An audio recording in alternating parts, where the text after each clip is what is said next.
I've skipped a bunch of steps so you don't have to sit and watch those. I've cleaned the fittings. I've cleaned my pipe. I measured my pipe.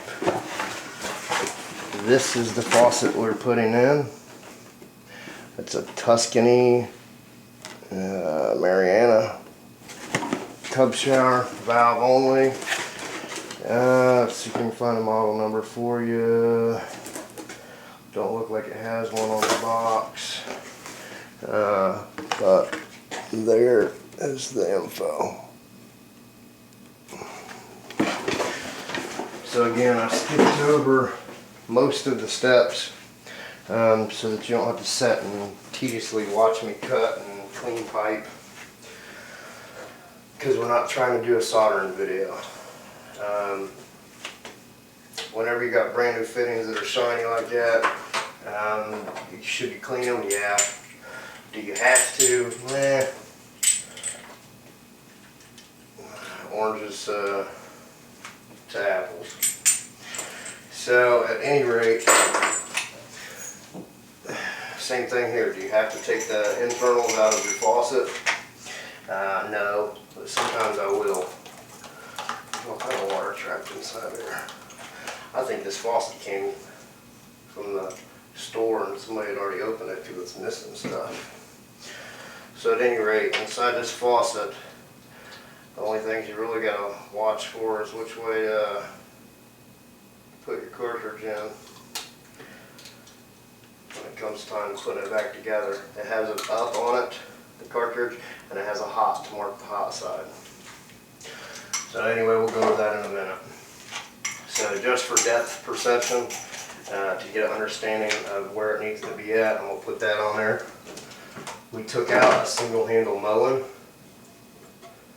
which was set pretty good in the sense that I didn't have to move the depth of this faucet.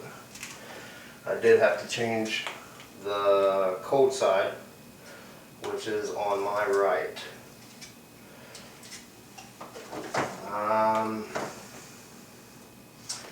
When we do new construction, a guy showed me about cleaning fittings. And he's talking about, well, when they're brand new, you don't really have to do it. And I thought, yeah, right. And sure enough, over time of testing them and maybe having to take one or two apart, I started finding, yes, I didn't have to brush the inside. Now, if there's any questions whether or not you've got to do it, just do it, you know, and take that extra step.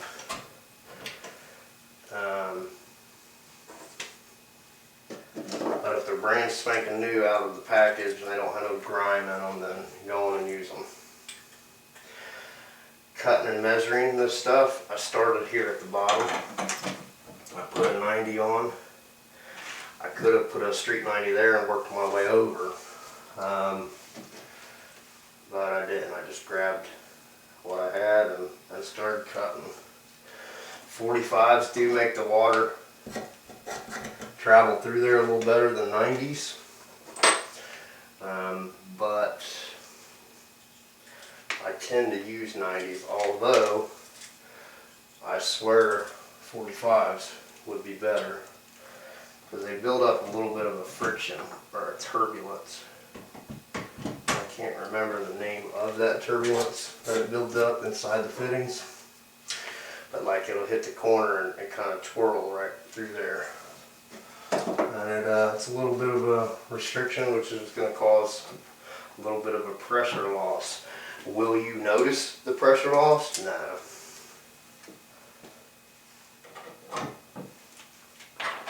So anyway, here's how I measured. I did from there to there, got that measurement, placed the 90 on there, the 90 up there, give me this measurement, and then you can get that measurement. It looks like this is slightly off, but maybe it's because it was twisted in a different manner, since it's kind of like what they call a swing joint.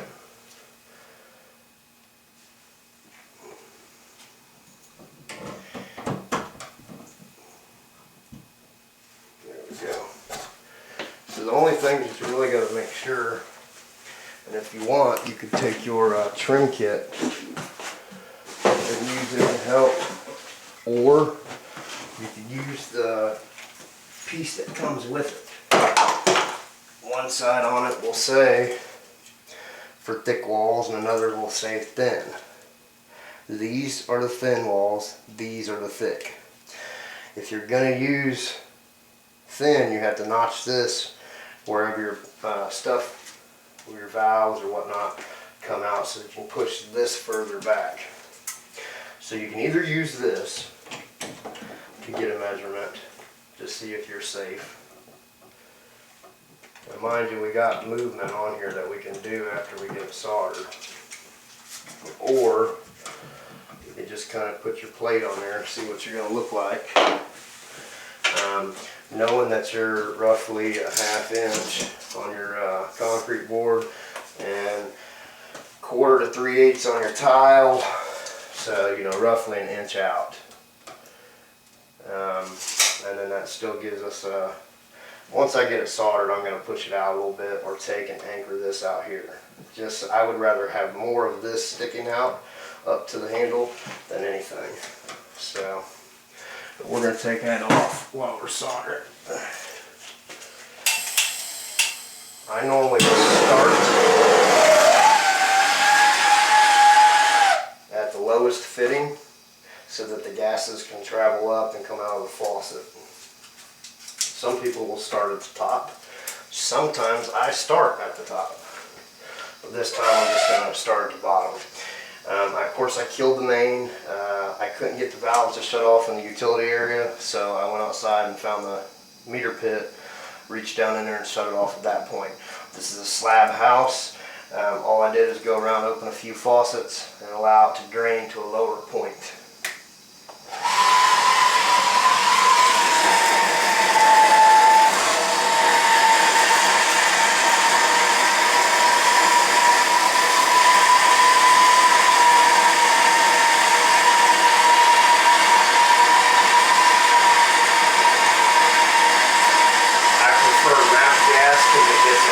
Quicker, but you can use propane, and it'll be plenty good for you.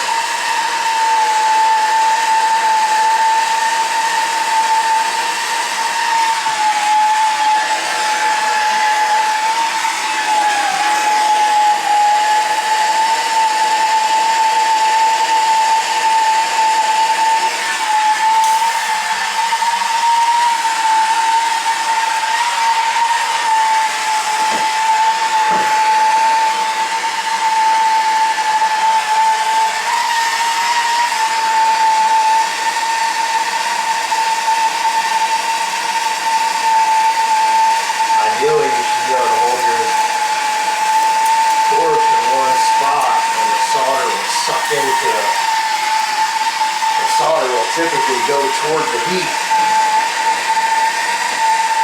So I got the heat on that side, I should be hitting it on this side.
Truly look all the way around your shower. Make sure your heat gets around the back side, because if I've ever had any problems soldering tub shower valves or shower valves in. It's been getting the solder all the way around the shower riser. Like I'll get it nice and hot on the front and never in the back. You know, but right here I've got a nice, a big open area. Normally it's not that nice.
I think in the midst of all this, I swapped that piece and that piece. Because as I get down looking at the faucet, it's not quite as level as I would like it.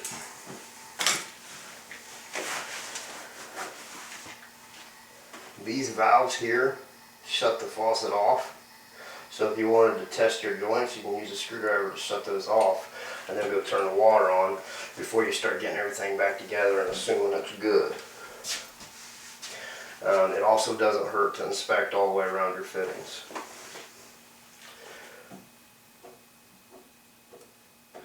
A lot of times I like to turn the water on because it'll cool things down for you, so you can mess with them a little bit easier.